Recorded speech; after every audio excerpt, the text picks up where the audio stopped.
the next generation is so important to have this mindset, especially in this AI powered world. We want them to lead in this AI powered world, not be led by it.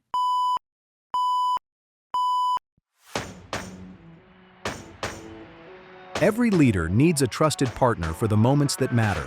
This Bold Business Podcast conversation is that partnership.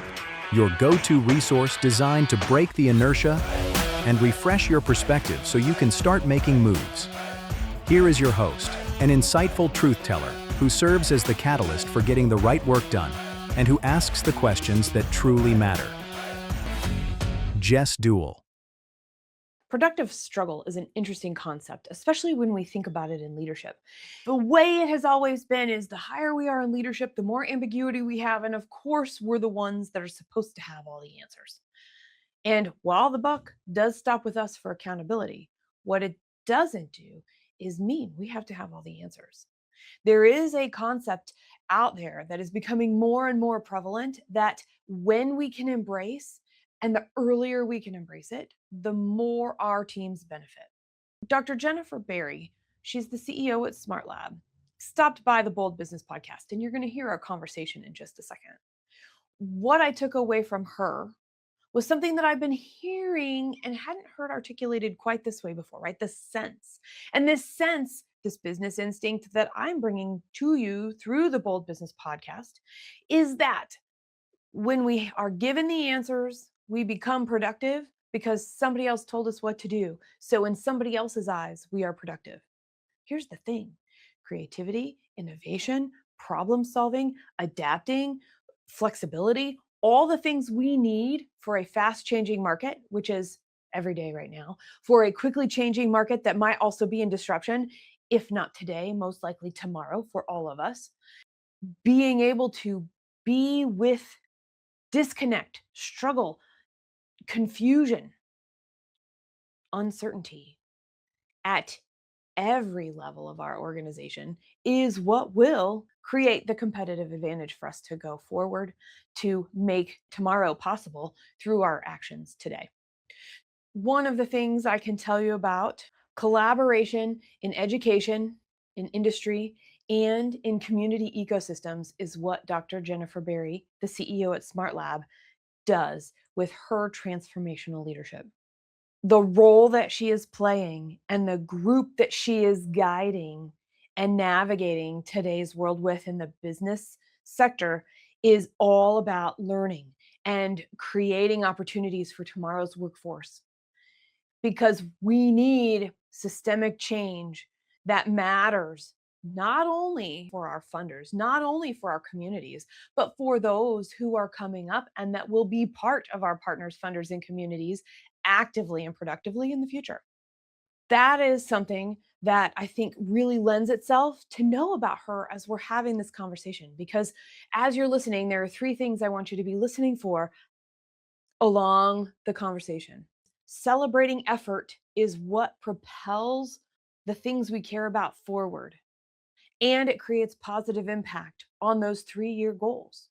And number two, Dr. Berry shares a new concept: stop, walk, and think with us, the process and how to do it. And the third thing is that with quick change, what she and I both notice is that change is still taking time, and in some ways taking more time than ever before. So tune in, listen in, and let's talk about redefining success to include not only joy in our leadership, also productive struggle for our company's lasting growth. Change is important, and we're in a place where there's a lot of change. And it's interesting to recognize maybe the way that we learn also has bottlenecks, which impact change and lasting change and growth, just like learning. Change is the one constant. My mother, who just turned 80, by the way, she said something to me my whole life, and she even says this now. She's the one thing I'm sure of is that I don't know anything. I think that's so powerful because has this change mentality. Things change, you grow, you develop, you learn something new, you meet somebody new that teaches you something different. Yeah. You surround yourself in environments that change the way you think. So this concept of change, I think, is really powerful. We obviously at SmartLab work with students and really help them get a mindset that can handle change, that can absorb change, that can be able to navigate through change. But as a leader, I think about that too. Like, how do I navigate through change? How has that served me or hindered me in my career? And then as a parent, thinking about how do I set my daughter up for this ever-changing environment? And I would offer that it might be changing, but might be changing at more of a rapid pace than ever before because of AI technology, because of social media, because of people can get information much quicker. So young people, older people can get information much quicker. So you wonder if change is happening at a more rapid pace. So really just being conscious and thinking about how do we navigate through change, I just think is really important in all settings. I have a question about your awesome mom. From the outside looking in at somebody who has set the stage for you and helped you navigate all of these things, did you ever see her as a hit some sort of a self-growth plateau that she got stuck in and then figured out how to get through? It's funny because I think about even me as a parent now, our children see us on a pedestal because we are the ones training them and developing them and coddling them and caring for them, and we're their safe zone. Oh, we're just humans trying to figure it out. There's no playbook to be a parent. And I remember that moment when I was young. I was probably around 19. I'd left for college. I had this moment of, oh, this is because things were getting hard. I had to wake myself up to go to class. I had to make sure I got to the student union before everything closed so that I could eat. Those kind of things that I took for granted that my mom was reminding me, make sure you get to the student union before it closes when I was home. Now I was on my own. I had this moment of, oh, this is hard. I remember writing her this letter of basically apologizing for torturing her, apologizing for all the antics that I played when I was in high school. And she sent me this beautiful note back about how she was just figuring it out. She didn't have the answers. And sometimes she felt like she gave me too many answers or told me too many times to remind me to eat or just when to go to class or whatever. And that realization of, oh, she's just a human trying to figure out how to be the best version of herself so she could be the best version for me as a child. That was a turning point for me. I just remember sitting in my dorm room going, oh, my mom is just figuring it out. And she feels like she maybe didn't do enough or did too much or whatever the circumstances. So that was one moment. And then I also remember my mother was a flight attendant and she was passionate about travel. She was a flight attendant in the late 60s. She started in the late 60s. So she was in the era of flight attendants where you had to look a certain way. You had to carry yourself a certain way. She worked for TWA, which is this Trans World Airlines, which carried the Pope and all of the Beatles and all the famous people because it was an international airline.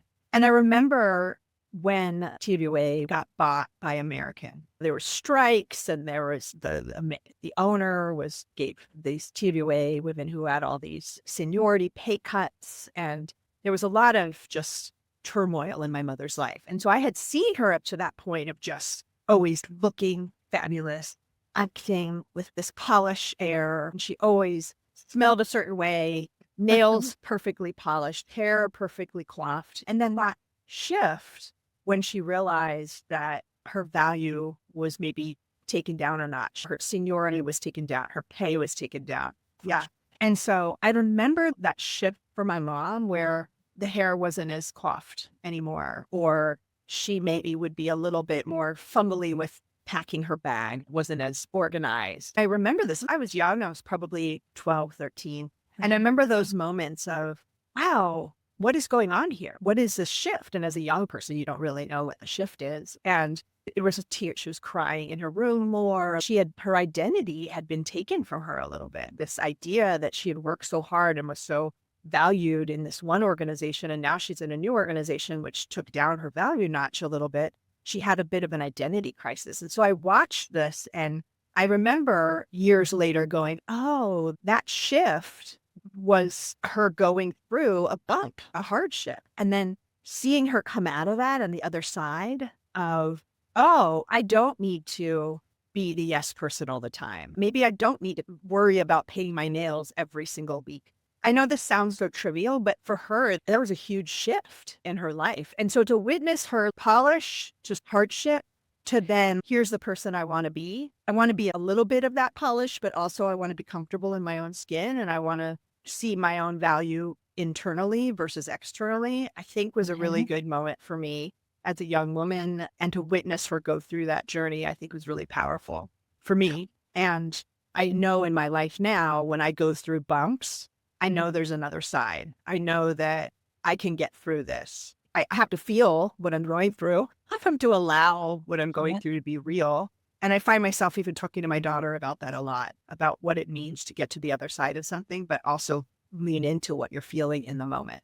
And you know what? I don't think any of that is trivial because we all have our own identity. We all have a way that makes us feel good and we know we're at our best in the world. And it might feel trivial from somebody on the outside, but being that person and having that, whatever those are, mine is tea in the morning. I know it's not about how I look as much, but it's about this cornerstone of the way that I am. And if there are more than 2 or 3 days in a week where I don't have a chance to have a cup of tea before I start my day, I am not as grounded.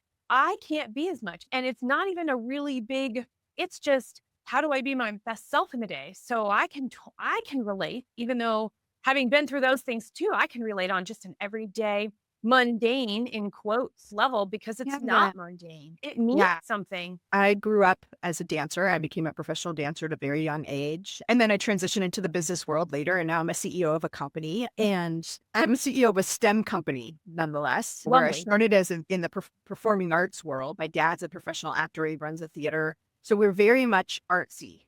And yet I run a STEM company, like a science, technology, engineering, and math organization. And it seems like a very different sort of way to think or to operate in the world or to view the world. But the reality is it's very similar because STEM, and we actually coined it at SmartLab as STEM identity. STEM identity is this way in which a mindset, the way in which you think. And that is dealing with change, as we were just talking about, how to deal with change. Yes. That is how to deal with challenges, potentially failures, not doing things right the first time, or doing things really well. And then an external force comes in, like I mentioned with my mom's acquisition from our company. And then now your whole world is upside down. So we've coined this STEM identity as I belong, I add value, I can master rigorous challenges. And I think about that in my own life. And when you talked about tea, I have to have dance in my life multiple times a day, whether it's just in the kitchen dancing with my daughter, or I go take a class because I need it. And I can tell if there's a week or two that goes by and I'm not in a ballet class or not in a jazz class, the way I'm sleeping, the way I'm interacting with my family, the way I show up at work, the decisions I'm making are just not as rich, not as pure. I could feel it. I can feel it in my gut. So this idea of you taking a tea into you're saying it's a mundane thing. For me, it's moving my body. I have to move my body to be a full person and to make the kind of choices in my life that serve me and others. I think that's a really important thing to call out, Jennifer, in the sense that it's actually a non-negotiable. I will tell you what, when that is in my life, discomfort is still uncomfortable. Oh, but everything's typical. There's nothing too out of the ordinary. You automatically get these bumpers that we can work within. I'm thinking about discomfort here, and I appreciate you sharing the STEM identity and what that means, because there is a difference between healthy, productive discomfort and the mindsets or the things that get in the way. How do you first identify with somebody, and it could be in learning or an organization, we can go either direction here of, I guess it's all learning really, is where do you see the opportunity for that immediate reset in the moment to get back to neutral to then healthy and productive? I can tell you for me, it's moving my body, like getting up and moving. And I can also tell you in my organization that working together on a problem, clicking on a problem is how we push through something. So we try something, it doesn't work, or I'm trying something by myself, it doesn't work. What's happening? Okay, let me bring in others. Let me bring in others and let's brainstorm. Let's problem solve together. Let's create a roadmap that we can pick apart and poke holes in together as a unit. So that collaborative in our learning environments, that's what we're teaching. When we say STEM identity and we define it as you belong, you add value, and you master rigorous challenges. Okay, how do I feel like I belong? How do I feel like I can master rigorous challenges? We want to make sure we give you a ton of aha moments. Okay, we do that through this curated ecosystem. So you don't have to fail alone. You don't have to fail for the first time and be faced with it and realize, I don't have the tools, I don't have the skills to navigate through this challenge. So we actually intentionally force failure. We give students problems that they can solve either individually or collectively, where they have to use STEM applications to solve it. This one might need a friend to come help and build upon it. So we curate these environments where you can physically move and collaborate with others. We call it project-based hands-on learning. There's this whole sort of notion right now in the universe that putting technology in the classroom hurt students' learning or impact their learning in negative ways. There's this whole movement out there. And my answer to that is maybe, or maybe we're not using technology to serve the environment, because students by nature, I mean, you think about young babies or kindergartners, they learn through play. They can walk into a playground and just start playing with others without knowing anybody's name. You and I cannot walk into a room and start playing with others without knowing people's names. It would be very uncomfortable. But a kindergartner can totally do that. They're like, come on over here, help me build the sandcastle. Or they just sit down next to somebody and start digging in the sand. So that sort of innate movement in humans, that innate ability to see others, collaborate with others, comes from youth. And somehow society pulls that out of us. It makes you sit at the desks. There's a lot of structure. There's a lot of rules, which is necessary. Everybody needs some sort of structures and rules. But maybe we've taken it a little too far in the business place, in the classrooms. Maybe we've taken the rules and structures a little too far. And so we really believe at SmartLab that this project-based hands-on learning is the way students learn best, because it goes back to the root of what we know is innate, which is movement, projects, failing, trying, learning from others, collaborating, crying a little bit when your castle falls over, and then going, okay, next time I'm going to build it a different way. So that sort of environment that we create at SmartLab for youth is intended to have them think, oh, I belong here because things fail and I can figure it out, or I can collaborate with others, or I can be a systems thinker because now I see how this part connects to that part, connects to this part. So it's this curating an environment where they can function outside of that environment or that project starter or project set that they're working on in real life scenarios that come their way. And so that multiple aha moments when they get these the failing and the trying and the oh, I got that to fly, or I got that robot to do what I asked it to do, or I coded it this way, gives that thinking mindset. So when they're in the real world, when they're in the business set, when they're a CEO of a company, or if they're just a line worker on an assembly line, whatever their choice of job is, they can function because they have that mindset. They're like, I belong here. I can use STEM applications because there's no job out there. Most people think, oh, STEM is science. You got to be a scientist. You got to be in the technology world. You're a mathematician. You're an engineer. You're one of these things. That's not STEM thinking is in every single career. Every single job is this. You use a STEM application. There's not one career that doesn't have a STEM application involved in it. And you can define STEM applications as AI. That's a STEM application. Most people are using AI now. Circuitry and electronics are the pretty obvious ones, but communication, multimedia. My own company, I also want to curate that for the employees that work here. My ideas are not the only ideas. My ideas fail a lot, and I'm very happy to say I tried that and failed. It didn't work. Let's try something new, and let's get your idea to the table and work together on it as a unit. So this is the way I function in my personal life. It's the way I function in my company life. And it's definitely how we're trying to make sure we're raising the next generation of learners, because the next generation is so important to have this mindset, especially in this AI-powered world. We want them to lead in this AI-powered world, not be led by it.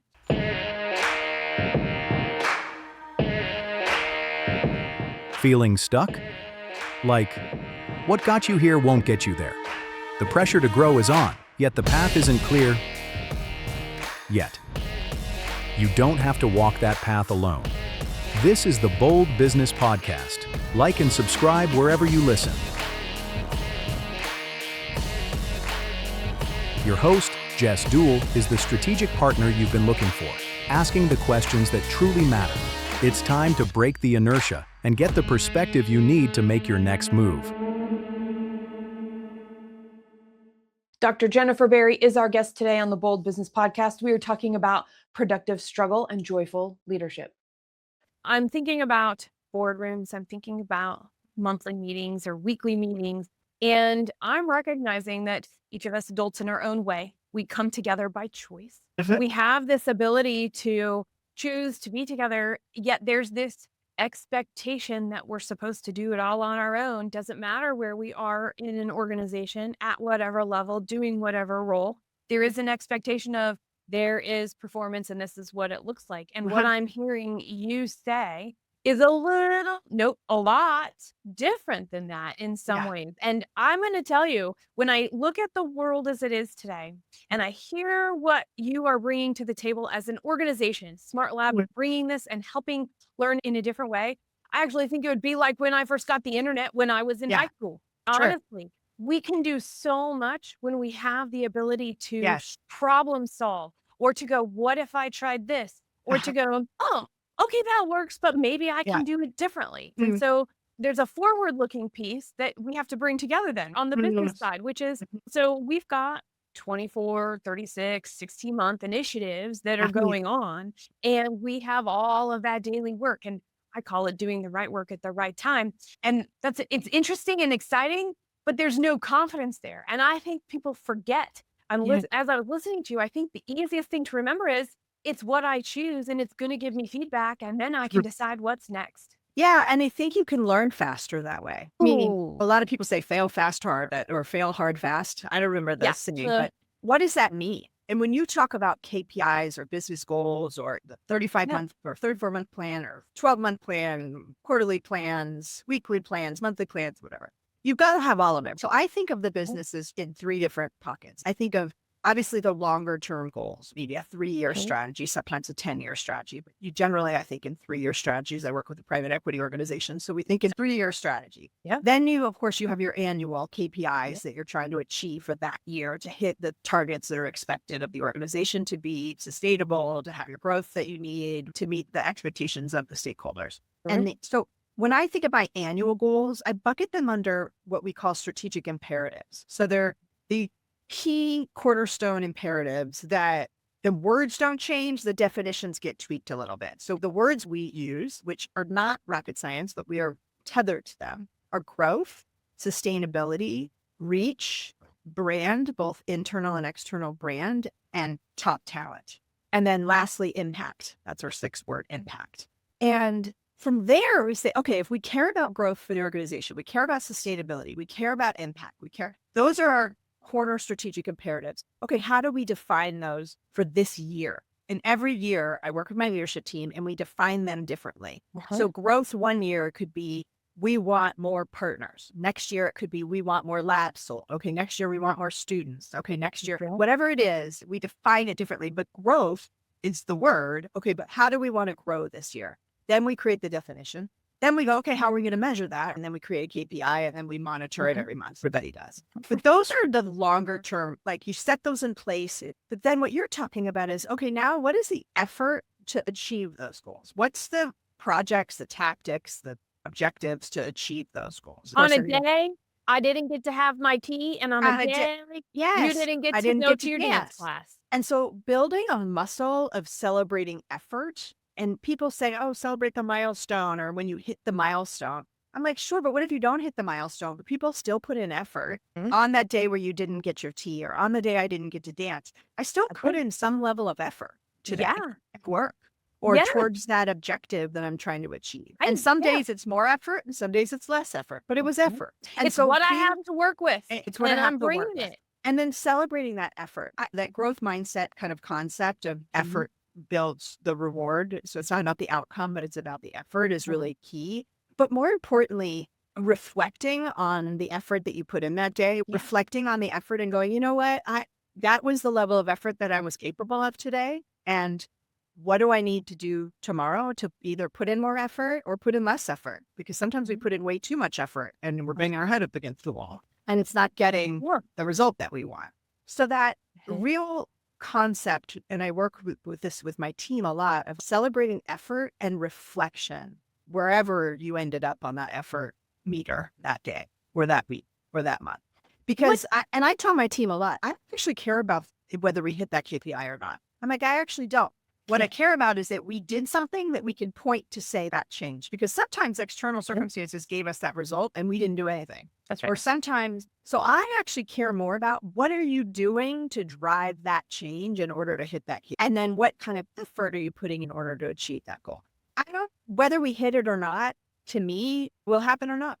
But your level of effort, your level of ability to say, this is working, this is not, I need to reflect and change something. Yeah. That to me is way more important than the end result. I hear you. And I'm big into reflection, probably because I don't do enough of it. I'll be real. To your point at the beginning about the rate of change and how much things are changing, and that is also very real. I do think some of it is time goes faster as we get older. I think that everything is changing faster than time for us for the first time in ever. We can say is, so here we are. Yeah. And it's really interesting because reflection doesn't have to be fancy or big or structured. To your point, it has to be, oh, so how does this change my tomorrow? Oh, how did I think I was supposed to be today versus how I actually was? And it's actually okay. I said this to somebody the other day, I can't remember, but do you remember that old stop, drop, and roll when there was a fire? And we would, Yes. I have coined this for myself, and I'm trying to socialize it a little bit with my organization to see if it's taking root. But more importantly, I just do it for myself. And I named it Stop, Walk, and Think. I need to move. And when I'm frustrated with personal stuff, let's say we just got a new puppy and he's 12 weeks old and he's all puppy and he's nipping and he's doing all the things and he's peeing in the house and it's just all the things. And we're doing the training and I'm like, I'm going to get this dog trained. I brought in an in-house trainer to help us and now I'm practicing and he's still peeing. And so I'm getting frustrated. I have to say, Jennifer, stop, walk, and think. And don't bring your phone, get outside, stop, walk, and think. And that just stop, because to me, the frustration with the puppy is a fire. It's a fire. So I'm like, what do you do when there's a fire? You stop, drop, and roll. Real fire, stop, walk, and think. This fire. I do that at work too. And I'm trying to give people permission at my job. I know you have a meeting that is coming back. We're in a virtual environment. So we have back-to-back meetings on Teams.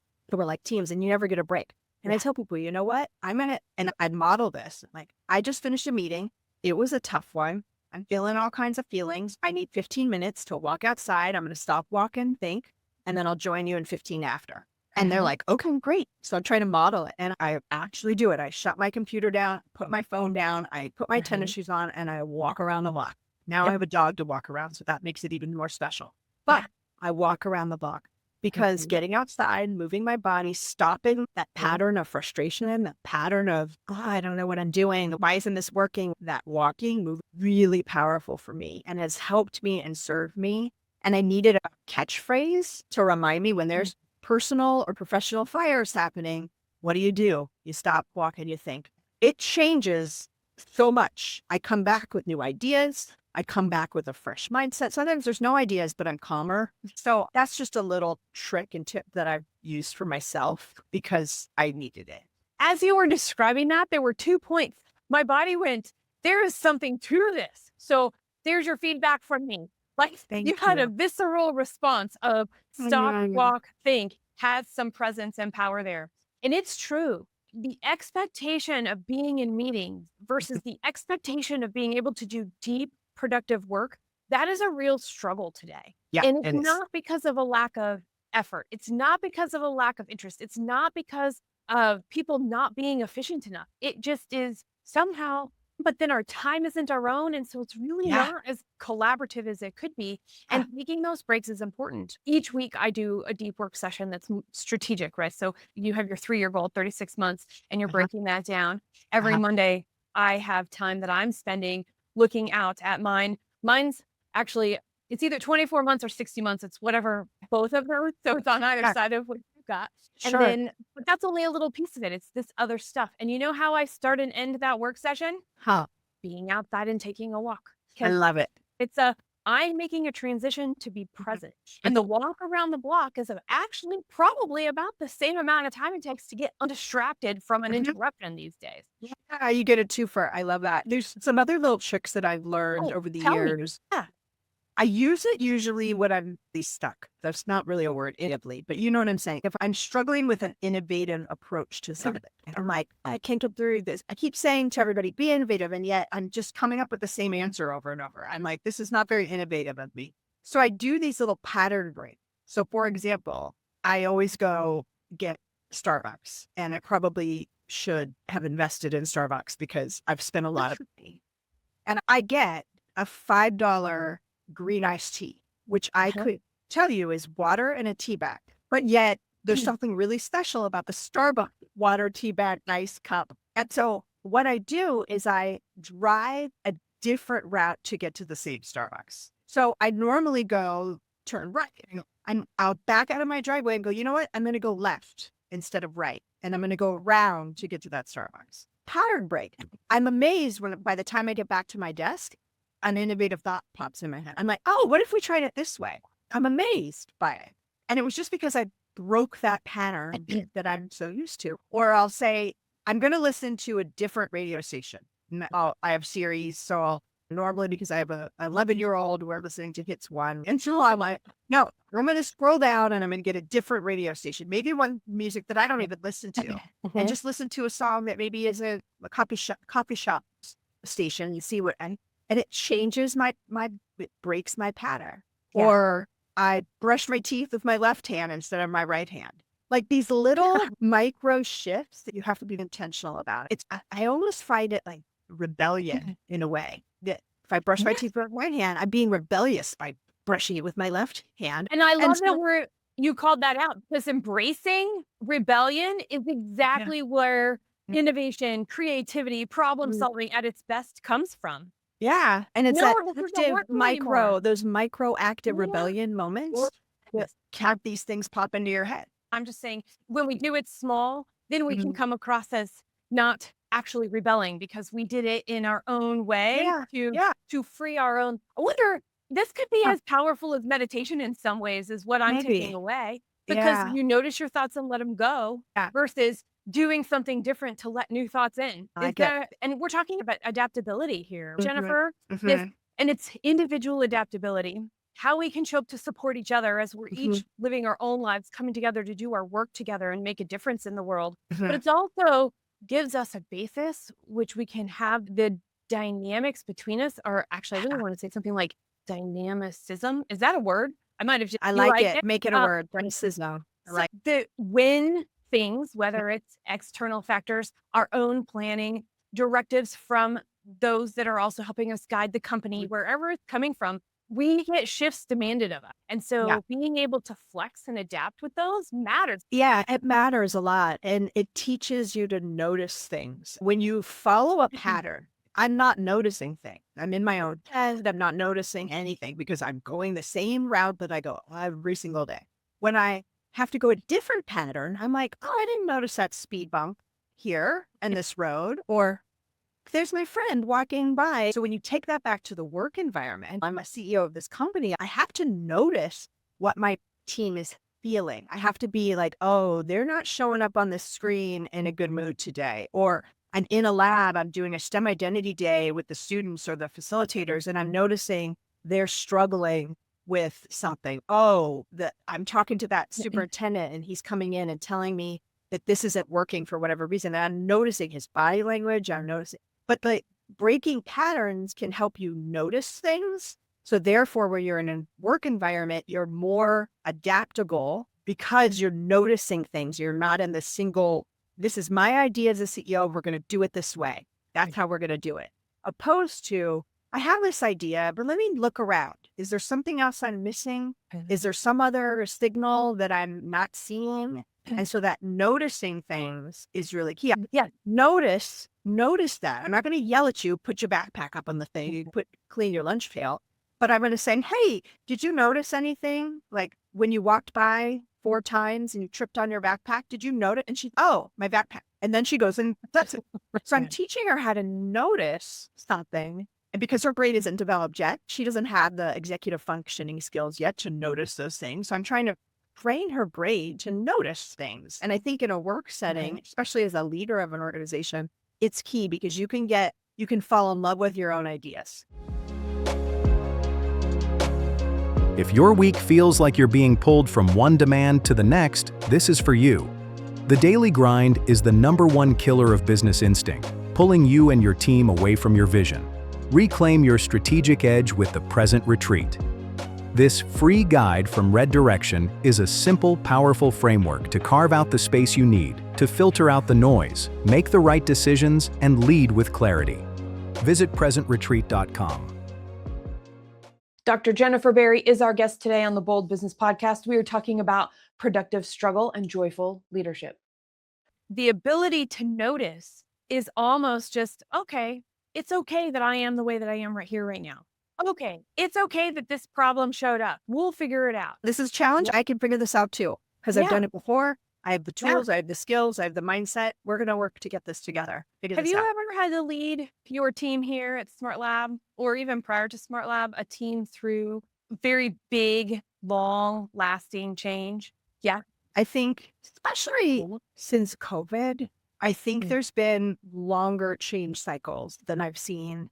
Although things are rapidly changing, the way in which change flows through an org seems longer. Feels that way to me too. I talked to my head of people the other day about this, and I wonder if that experience that we all had depleted a lot of people. It depleted people in a way that even 6 years later, our cups aren't fully full yet. So any kind of change or any type of challenge, we immediately go a little bit under the surface because we weren't above the surface, and then the challenge happened. And okay, we're still slightly lower. It's hard, but we're not like in the dark. Yeah. So the organizational change that I've had to lead the teams through in my last org and this org seems longer. And I look at it and focus on how do we, even in the darkest times, even in the hardest stuff, find joy in what we're doing, find joy in each other, find joy in even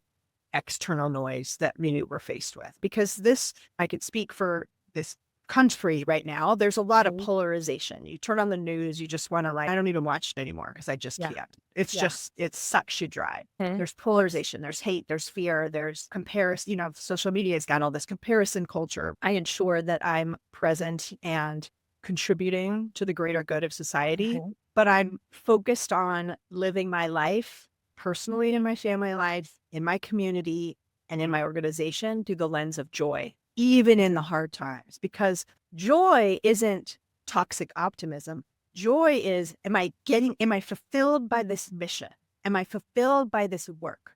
Are people productive? Am I productive? Are we working towards a goal that feels achievable and yet also a stretch, so that we're constantly pushing ourselves to be better versions of ourselves, better versions for our customer, better versions for the company and the stakeholders we serve.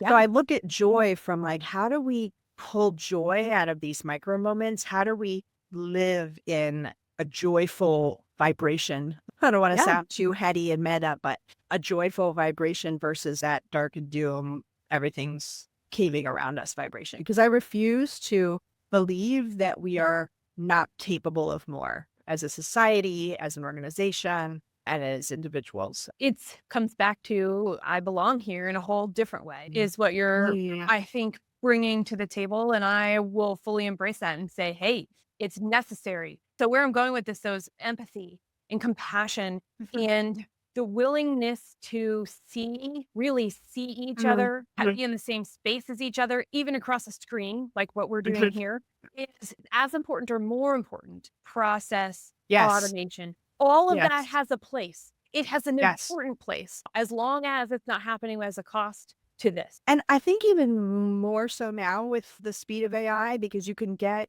artificial intelligence to do a lot for you. And so they can optimize, it can do a lot of things. And so this human activity is more critical. And that's why when we say STEM identity for learners, what we do is we put in STEM ecosystem, STEM learning labs in school districts. That's what we do. But that's not why we're doing this. Why we're doing this is so that kids can come out on the other side again, feeling like they belong, feeling like their ideas add value and that they can stir challenges. And so that, that in that, you have to have empathy. You have to have activity with others. All these words that you were talking about, you have to not be alone in that, because if you belong somewhere innately, we belong in society. We're part of something. We're part of the fabric of more than just a solo effort. And so that is really important to me. I also find that unique ability to be vulnerable is hard and also really beautiful when you can do it in a safe space. And those people that I see that are vulnerable, I crave hearing them talk. I was so lucky that my mother really helped raise and has helped raise our daughter with us. And she lives in LA. We live in San Diego, but she comes down often. She spends months at a time with us. And I witnessed my daughter just listening to my mom's story. My mother's 80. And so there was a life way before the internet, a life way before computers, a life where storytelling was the way in which we pass. You think about the indigenous people, that the storytelling with the going around and telling stories and passing the story from generation to generation was rooted in the culture. And so this idea of storytelling and generational story cannot be done through technology. It can't. People think, oh, let me type in something and ask, tell me a story about what happened back in the 1800s, and it tells you a story. Cool. But there's nothing that replaces my mother telling my daughter her experience as a woman in the 50s. That nothing can replace that. No movie, no podcast, no article, no blog. Nothing can replace my mother talking to my daughter about that. It's bringing tears to my eyes. And that storytelling, I think, is really important for us. And I think only humans can do that. Only human, because you can, even through the screen, you can feel me tell you a story versus a robot telling you that, or versus AI blogging about it. That to me is really critical. And we can use AI and the robots and all of the technology to optimize, to serve us in a way that is necessary for productive, efficient organizations or running a household even. But nothing replaces that human connection. Nothing at all. That generational storytelling, handing down a story so that my daughter goes, I would never, that's not gonna, no, wait, you were not allowed to do, you were not as a woman allowed to say that or do. And my mom's like, yeah, that was real. And I love that conversation between these generations. And so it's a really beautiful reminder that human connection is so necessary, which is why at SmartLab, we actually spend a lot of time not just giving you the curriculum, not just giving you kits and equipment, not just giving you the furniture even for your lab, but also we really focus on certifying the facilitator to make sure the facilitator can use all the equipment and tools and teach the curriculum, but really can interact with a student. So they're not giving students answers, but they're letting the students have productive struggle in what they're doing, because that productive struggle is that rich moment where you're moving from know how to do something to I'm empowered to figure something out. This is where I want to figure this out. That productive struggle is like, this isn't working. Okay, we watch babies do that all the time. What makes it bold, Jennifer? What makes it bold to intentionally design environments in the classroom, out of the classroom, in life, in our homes, in our business, with each other, to get that expected struggle productively, to be able to engage those challenges rather than stepping in and rescuing? Yeah. I think what's bold is being okay with not knowing all the answers ourselves. Bold is not fearing the hard. And that means really seeking out diversity of thinking, diversity of culture, diversity of approaches. That means being really inclusive by saying, I don't have the answers. I don't know how to do this or what to do. And just not being afraid of that. My mother said, the one thing I know is that I don't know anything. And I just love that, because that means you can constantly learn and evolve. And so what being bold is not fearing that you don't know it all, not fearing the hard.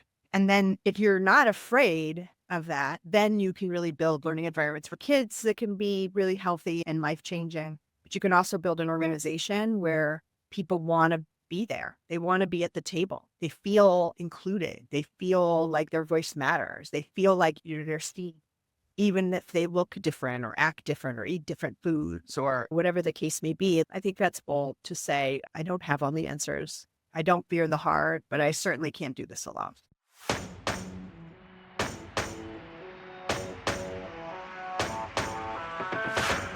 And that brings us to the close of another powerful and fresh perspective on the Bold Business Podcast. In today's volatile landscape, growth is a double-edged sword. To truly thrive, you must engage with your strategy, not just react to the day-to-day. Without absolute alignment, your company faces a stark choice: outmaneuver or be outmaneuvered, grow or get left behind. Thank you for listening, and a special thanks to the Scott Treatment for technical production.